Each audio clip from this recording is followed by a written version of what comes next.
Peter and the Wolf, from the Symphony by Sergei Prokofiev, illustrations by Vladimir Vagin. Once upon a time, a boy named Peter lived with his grandfather in a little cottage by a meadow in a forest. One morning, the morning of our story, Grandpapa said to Peter, "A big, hungry wolf has been seen in the forest. You must remember to keep the garden gate shut and don't play in the meadow. The wolf could come out and eat you." Peter listened to his grandfather and did as he was told, most of the time. But this morning, a little bird sat on the branch of a tree out in the meadow, chirping happily. Peter stopped to listen, and he thought, "It's much too nice a day to worry about a wolf." So, the better to hear the bird's song, Peter opened the gate and went out into the meadow. A duck came waddling through the gate. Peter had left the garden gate open, you see. The duck waddled over to the lovely pond near the tree. The little bird and the duck were friends, but the bird felt the pond and the meadow belonged to her, and she flew over to pester the duck. "What kind of a bird are you?" the little bird chirped, "when you don't even fly?" "What kind of a bird are you," quacked the duck, "when you can't even swim?"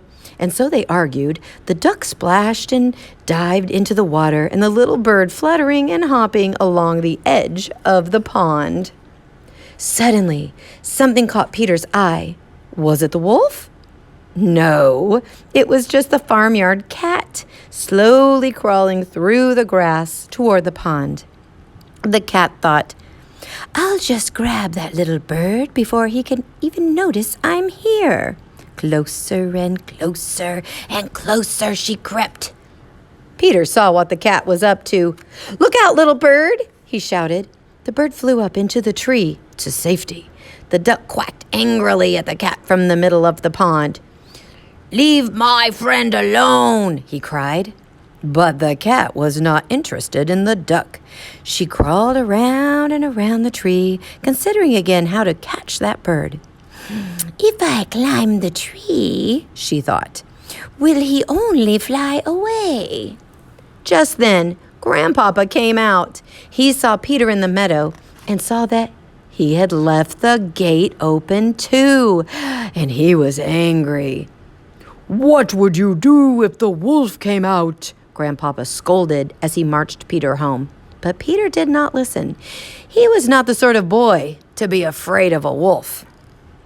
No sooner had Peter and Grandpapa gone inside the gate and Grandpapa gone into the cottage than a big, gray wolf came out into the forest. He crept towards the pond, staying well hidden. Just then, the cat scampered up the tree after the bird.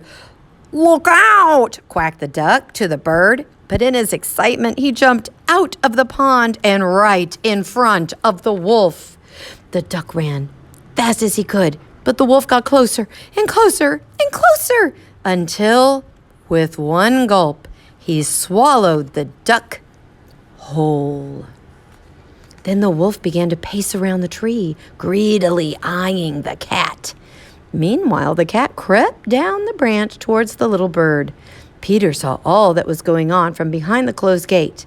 All at once, he knew just how to rescue his friends and catch the wolf.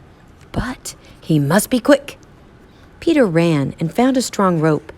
Then he climbed onto the high stone wall so that he was in reach of a branch of the tree. To catch the wolf, Peter would need the little bird's help. First, he climbed onto the tree and scared the cat away. Then he whispered to the bird, "Fly down to the wolf's head, but be careful he doesn't catch you." So the bird flew off the branch and fluttered all around the wolf's head, brushing his nose with her wings and making him very angry. Just when the wolf thought he had caught the bird, she would dash away. Peter inched out on the branch till he was right over the wolf. He made a lasso with the rope and lowered it down. Deftly, he looped the lasso around the wolf's tail, and with a mighty pull, he cinched the rope tight. Peter had caught the wolf. The wolf struggled hard to get away, but the more he jumped, the more the rope tightened around his tail. Peter tied the other end of the rope to the tree and called down, "I'm not afraid of some old wolf." Just then, a group of hunters came crashing and stomping out of the forest, pointing their guns all around and looking for the wolf. "Don't shoot!" Peter shouted to them. "Look here, the bird and I have already caught the wolf." The wolf is very dangerous, called the hunters. Hand him over to us. "No," said Peter, "you mustn't hurt him. Help us take him to the zoo." What a procession they made. Peter led the way, of course. Then came the hunters, leading the wolf with the rope. Then came Grandpapa and the cat. Grandpapa could hardly contain his pride, though he had been angry earlier. He's a brave boy, my Peter, Grandpapa said.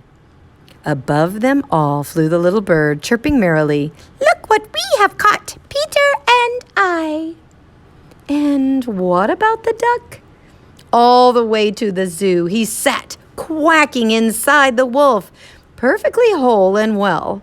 He made such a noise, the wolf spat him out and returned with Peter to quack many another day. The end.